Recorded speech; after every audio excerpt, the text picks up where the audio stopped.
যে মেয়েটাকে আপনারা দেখতেছেন এই মেয়েটার বয়স ভাই বলেন তো কত হবে? 13-14 বছর বয়স, এর বেশি আমার মনে হয় না যে এর বেশি কিন্তু বয়স হবে এই মেয়েটার। এই মেয়েটা প্রেম ভালোবাসার কি বোঝে? মানে বোঝেটা কি প্রেম ভালোবাসার?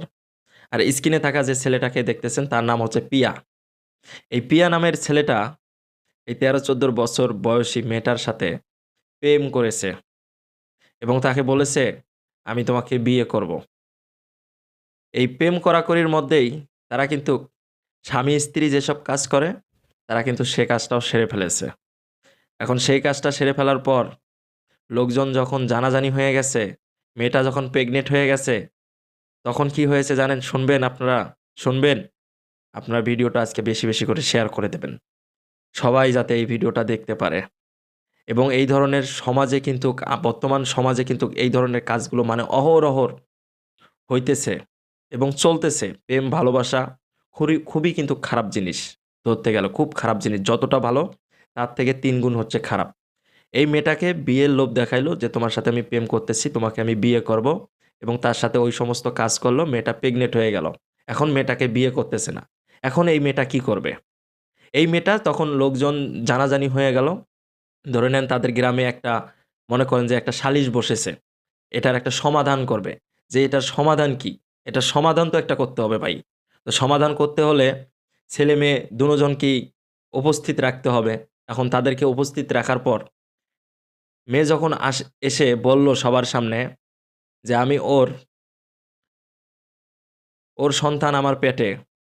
সবার সামনে যখন বলল, এখন বলার পর পিয়া নামের যে ছেলেটা আছে তার ছোট ভাই এসে হাফিজাকে বলতেছে, হাফিজার পেটের মধ্যে নাকি পিয়ার ছোট ভাইয়ের সন্তান। কিন্তু এই যে স্ক্রিনে থাকা যে ছেলেটাকে দেখতেছেন তার সন্তান না। দেখছেন নি এবার পেঁয়াজ কোন জায়গায় লাগছে? মানে কাজ করল বড় ভাই আর ছোট ভাই মাঝখান থেকে এসে তার দায়ভার তুলে নিচ্ছে। এই মান-সম্মান, এই ইজ্জত মেয়েটা আর কিভাবে রাখবে? এখন এলাকাবাসী এবং সবাই আশেপাশের মানুষ সবাই বলতেছে যে, "একটা মেয়ে তারা দুনো ভাইয়ের কাছেই কি সময় দিল? দুনো ভাইয়ের কাছেই কি গেল? এই মেয়েটা আর সমাজে কারো সামনে মুখ দেখাতে পারতেছে না।" কেন পারতেছে না? বিভিন্ন মানুষে বিভিন্ন কথাবার্তা বলে যে, "একটা মেয়ে ২ টা ছেলের কাছে সময় দিয়েছে।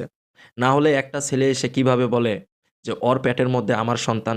যেখানে হাফিজা এতগুলো মানুষের সামনে সবকিছু খুলে বলল যে, তার সন্তান আমার পেটের মধ্যে। অথচ তার ছোট ভাই এসে বলতেছে যে, "আমার বড় ভাইয়ের সন্তান না, ওটা আমার সন্তান।" তখন এই মানুষটা আসলে এই সমাজের মধ্যে কিভাবে বেঁচে থাকতে পারে একটাবার ভাবুন তো? তবে হ্যাঁ, সে চাইলে বেঁচে থাকতে পারত। বেঁচে থাকতে পারত কিন্তু সে এই লজ্জা, শরম, ইজ্জত সবকিছু দিয়ে দিল। তাকে ভালোবাসার ফাঁদে ফেলে তার এই সর্বনাশগুলি করল। হাফিজা এই কথাগুলো মানুষের সহ্য করতে পারে নাই ভাই। সহ্য করতে না পেরে গলায় রশি দিয়ে সে মারা গেল। মারা যাওয়ার পরে কি হয়েছে জানেন? এই যে পিয়া নামের যে ছেলেটা আছে, তার ফ্যামিলির লোক এবং সে সহ মানে উধাও। মানে এক কথায় বলতে গেলে পালিয়ে গেছে। তাকে আর কোথাও খুঁজে পাওয়া যাচ্ছে না। আপনি যদি জানতেনই এরকম একটি ঘটনা ঘটবে, আপনি যে মানুষটাকে কথা দিয়েছিলেন, যে মানুষটাকে বলেছিলেন যে তোমাকে আমি ভালোবেসে বিয়ে করব, সেই মানুষটার কথাগুলো কেনই শুনলেন না? এবং সেই মানুষটাকে কেনই বা বিয়ে করলেন না? আজকে সে মানুষটা এত অল্প বয়সে না ফেরার দেশে চলে গেল। মাত্র ক্লাস 7 এ লেখাপড়া করতেছে। তাকেই ভালোবাসার ফাঁদে ফেলে এই কাজটা করা কিন্তু মোটেও উচিত হয়নি। আজকের ভিডিওটা সবাইকে বলব বেশি, বেশি করে শেয়ার করে দেবেন। যারা অল্প বয়সী আছে ছেলেমেয়ে তারা যেন দেখতে পারে এবং